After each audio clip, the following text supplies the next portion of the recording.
প্রিয় শিক্ষার্থীবৃন্দ, আসসালামু আলাইকুম। বিক্রমপুর আদর্শ কলেজের একাদশ শ্রেণীর বিজ্ঞান বিভাগের ছাত্রছাত্রীদের রসায়ন প্রথম পত্রের অনলাইন ক্লাসে আমি নাসরিন হক শুভেচ্ছা জানাচ্ছি। আজকে তোমাদের অনলাইন ধারাবাহিক ক্লাস 28।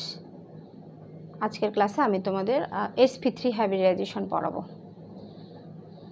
গত ক্লাসে আমি হাইব্রিডাইজেশন বা সংকরীকরণটা কি বুঝিয়েছিলাম এবং সংকরীকরণ কেন হয় সেটাও বুঝিয়েছিলাম। তো আজকে আমি তোমাদের এই সংকরীকরণের একটা প্রকারভেদ অর্থাৎ sp3 হাইব্রিডাইজেশন পড়াবো। sp3 হাইব্রিডাইজেশনের সংজ্ঞাটা আমরা প্রথমে জেনে নিই। সংজ্ঞাটা হচ্ছে যে প্রায় সমান শক্তি সম্পন্ন একটি s অরবিটাল এবং 3টি p অরবিটাল একত্রে মিলিত হয়ে যে হাইব্রিডাইজেশন হয় তাকেই sp3 হাইব্রিডাইজেশন বলে। সাধারণত মিথেন, ইথেন, অ্যামোনিয়া, পানি যে যৌগগুলো অর্থাৎ যে সমযোজী বন্ধনগুলোতে সাধারণত একক বন্ধন বিদ্যমান তাদের ক্ষেত্রেই দেখা যায় যে সেই যৌগগুলোতে sp3 হাইব্রিডাইজেশনটা হয়। আমরা আজকের ক্লাসে পানি এবং অ্যামোনিয়া এই দুটো যৌগতে কিভাবে sp3 হাইব্রিডাইজেশনটা হয় সেটা দেখব। আমরা কি বলেছিলাম, সংজ্ঞাতে বলেছিলাম যে একটি s এবং 3টি p অরবিটাল মিলিত হয়ে sp3 হাইব্রিডাইজেশন হয়। অর্থাৎ এইভাবে দেখো, হাইব্রিডাইজেশনটা এইভাবে হয়। এই 4টি অরবিটাল মিলিত হয়ে প্রায় সমান শক্তি সম্পন্ন 4টি অরবিটাল মিলিত হয়ে 4টি sp3 হাইব্রিড অরবিটাল গঠন করে।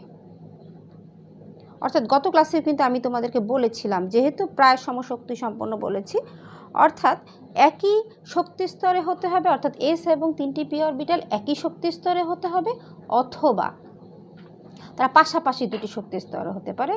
এর বেশি দূরে হলে কিন্তু এই সংকরীকরণটা সাধারণত হয় না। কি বলেছি যে প্রায় সমান শক্তি সম্পন্ন অরবিটালগুলো একে অপরের সাথে মিলিত হয়ে সমান শক্তির এবং সমান সংখ্যক, দেখো 4টি অরবিটাল মিলিত হয়েছে, এই যে 4টি sp3 হাইব্রিড অরবিটালও তৈরি হয়েছে। এই হাইব্রিড অরবিটালগুলোতে অর্থাৎ sp3 হাইব্রিডাইজেশন যখন হয় তখন এই অরবিটালগুলোতে s ক্যারেক্টার থাকে 25% এবং p ক্যারেক্টার দেখা যায় 75%। এবার আমরা অ্যামোনিয়াতে দেখব যে কিভাবে sp3 হাইব্রিডাইজেশনটা ঘটে। অ্যামোনিয়ার কেন্দ্রীয় পরমাণু হচ্ছে নাইট্রোজেন এবং নাইট্রোজেনের ইলেকট্রন বিন্যাস কিন্তু আমরা সবাই জানি।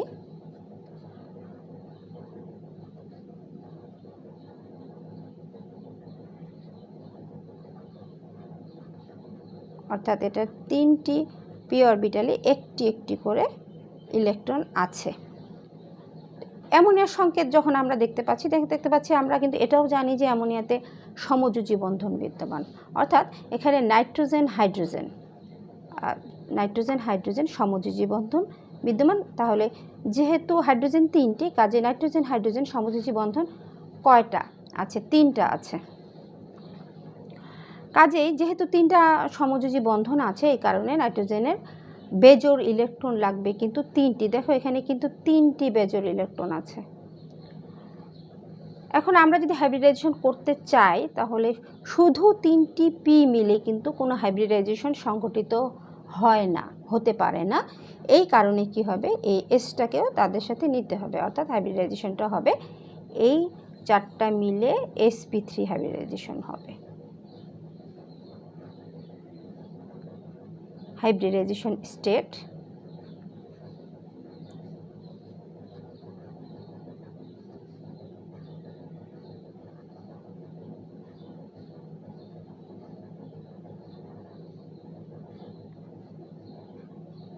অর্থাৎ একটি s এবং 3টি p অরবিটাল মিলিত হয়ে 4টি sp3 হাইব্রিড অরবিটাল গঠন করলো।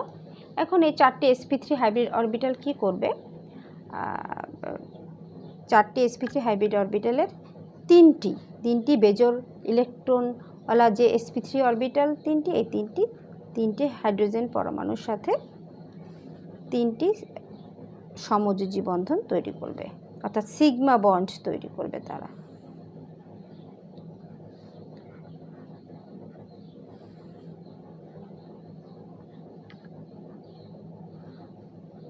দেখো যেভাবে তারা কি করবে, সিগমা বন্ড তৈরি করবে। এবার আমরা অ্যামোনিয়াতে কোন বন্ধন কতটি আছে এটা যদি আমরা একটু সামারাইজড করি, তাহলে দেখো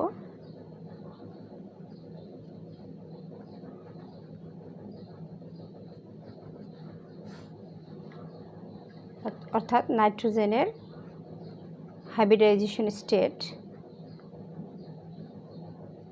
sp3, nitrogen hydrogen sigma bond কয়টি দেখলাম, 3টি দেখলাম, এই 3টি লিখছি। আর দেখো একটা কিন্তু বেজোড় ইলেকট্রন আছে, দেখো সরি লোন পেয়ার ইলেকট্রন আছে একটি, দেখো এটাকে লোন পেয়ার, ইংরেজিতে বলে লোন পেয়ার আর বাংলায় বলে মুক্তজোড় ইলেকট্রন, লোন পেয়ার ইলেকট্রন।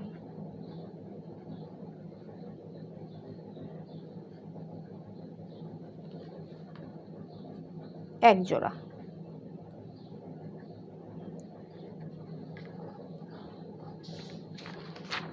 অ্যামোনিয়াতে যেহেতু sp3 হাইব্রিডাইজেশন আছে, আমরা কিন্তু গত ক্লাসে পড়েছিলাম sp3 হাইব্রিডাইজেশন হলে যৌগের আকৃতি বা শেপ হবে চতুস্তলকীয়,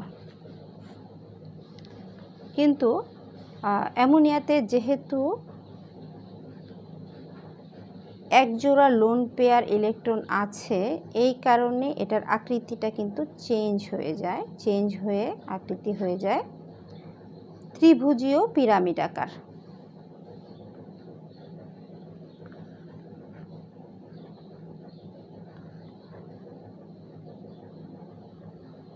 অর্থাৎ এটার লোন পেয়ার যে ইলেকট্রন আছে এটা কিন্তু এটার আকৃতিতে অংশগ্রহণ করে না, দেখো এটার আকৃতিটা চেঞ্জ হয়ে ত্রিভুজীয় পিরামিড আকার হয়ে যায়।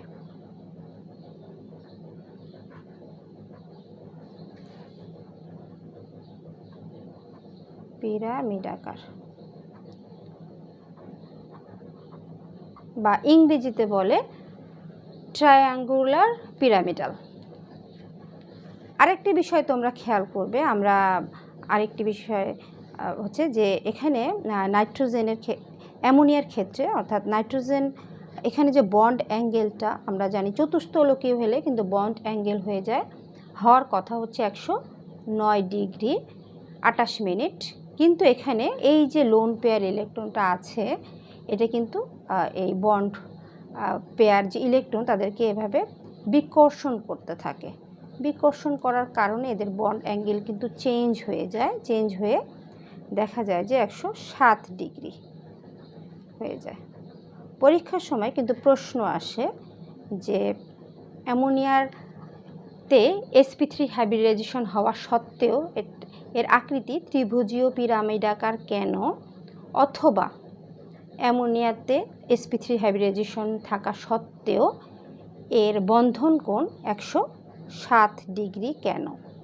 তখন কিন্তু একটাই কারণ, সেই কারণটা হচ্ছে লিখবে যে তোমরা এই লোন পেয়ার ইলেকট্রন থাকার কারণে এই লোন পেয়ার ইলেকট্রনটা বন্ধনে আকৃতিতে অংশগ্রহণ করে না, তখন এর আকৃতিটা চেঞ্জ হয়ে চতুস্তলকীয় থেকে চেঞ্জ হয়ে ত্রিভুজীয় পিরামিড আকার হয়ে যায়, এবং এদের বন্ড অ্যাঙ্গেলটা এরা যেহেতু লোন পেয়ার ইলেকট্রনটা বন্ড পেয়ার ইলেকট্রনকে বিকর্ষণ করে, এই বিকর্ষণের কারণে বন্ড অ্যাঙ্গেল চেঞ্জ হয়ে 107 ডিগ্রি হয়ে যায়। এবার আমরা পানির হাইব্রিডাইজেশনটা দেখব। পানির সংকেত তো তোমরা সবাই জানো, পানির কেন্দ্রীয় পরমাণু অক্সিজেনের ইলেকট্রন বিন্যাস হচ্ছে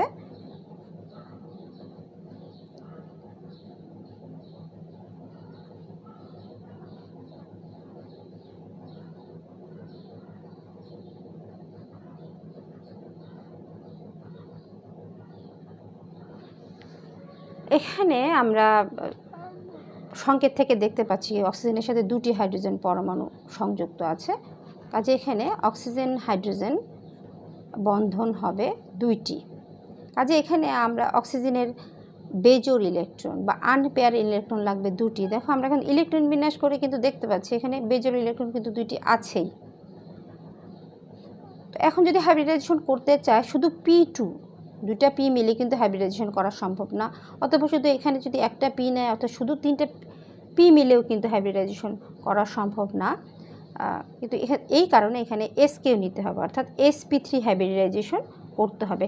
তোমাদের মনের মধ্যে প্রশ্ন জাগতে পারে কেন হলো না, কারণ তো p2 কোনো হাইব্রিডাইজেশনের ধরনই নাই। এই কারণে শুধু p2 বা শুধু p3 কিন্তু হাইব্রিডাইজেশন হয় না, এসকে নিয়ে তাদের হাইব্রিডাইজেশনটা করতে হবে।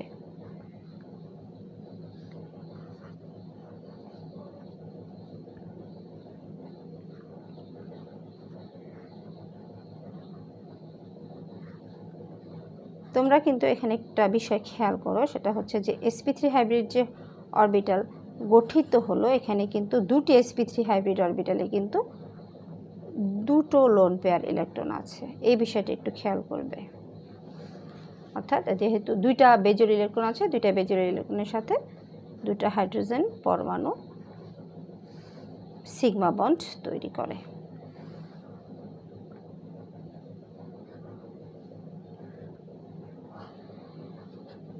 এবার আমরা পানির তে কি কি বন্ধন আছে এটা যদি একটু সামারাইজড করে দেখি, দেখো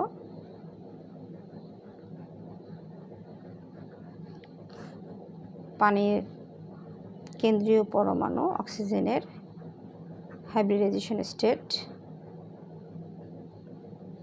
sp3,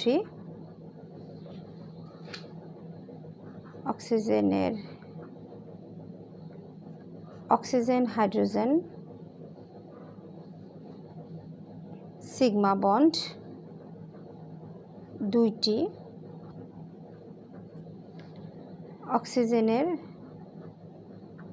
লোন পেয়ার ইলেকট্রন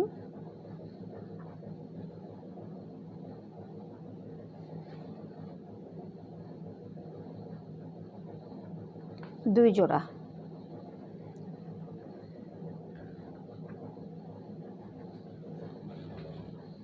অর্থাৎ আমরা দেখতে পাচ্ছি কি অক্সিজেনে দুই জোড়া লোন পেয়ার ইলেকট্রন আছে। দুই জোড়া লোন পেয়ার ইলেকট্রনের জন্য কিন্তু পানির আকৃতিটা, অর্থাৎ পানিতে যেহেতু sp3 হাইব্রিডাইজেশন আছে, এই কারণের আকৃতি কিন্তু চতুস্তলকীয় হবার কথা।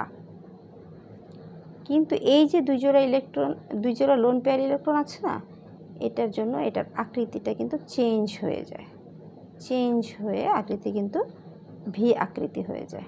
কারণ হচ্ছে দুই জোড়া যে লোন পেয়ার ইলেকট্রন এরা কিন্তু বন্ধনে অংশগ্রহণ করে না, আকৃতি কি হয়ে যায়, ভি আকৃতি। অর্থাৎ আমরা যদি আকৃতি এভাবে দেখাতে চাই, এরকম ভি এর মতো হয়ে যায় আকৃতিটা। তোমাদের পরীক্ষার সময় অনেক সময় প্রশ্ন আসে যে পানিতে sp3 হাইব্রিডাইজেশন হওয়া সত্ত্বেও এর আকৃতি ভি আকৃতি কেন, এবং এর বন্ড অ্যাঙ্গেলটা 104 ডিগ্রি কেন, 104.5 ডিগ্রি হয়। তো তখন তোমরা লিখবে যে পানিতে যেহেতু দুই জোড়া লোন পেয়ার ইলেকট্রন আছে, এই দুই জোড়া লোন পেয়ার ইলেকট্রন পানির আকৃতিতে অর্থাৎ শেপে তাদের কোনো ভূমিকা না থাকার কারণে তার আকৃতিটা কি হয়ে যায়, ভি আকৃতি। আর এই যে দুই জোড়া যে লোন পেয়ার ইলেকট্রন, এরা সবসময় এই বন্ড পেয়ার ইলেকট্রনকে কী করতে থাকে, বিকর্ষণ করতে থাকে। বিকর্ষণ করার কারণে এর বন্ড অ্যাঙ্গেলটা কিন্তু চেঞ্জ হয়ে এটার চতুস্তলকীয় হলে তো বন্ড অ্যাঙ্গেল তোমরা তো জানোই কি হওয়ার কথা, 109 ডিগ্রি হওয়ার কথা, কিন্তু এটা বন্ড অ্যাঙ্গেল কমে 104.5 ডিগ্রি হয়ে যায়। তো আশা করি তোমরা বুঝতে পেরেছো অ্যামোনিয়া এবং পানিতে কিভাবে sp3 হাইব্রিডাইজেশন হয়। এইভাবে তোমরা বাসায় ইথেনের হাইব্রিডাইজেশনটা একটু প্র্যাকটিস করবে। আর কোনো প্রবলেম হলে তো ফোন দিবেই। আজকের মতো আমি সবাইকে থ্যাঙ্কস জানিয়ে বিদায় জানাচ্ছি এবং সবাইকে ঈদ মোবারক।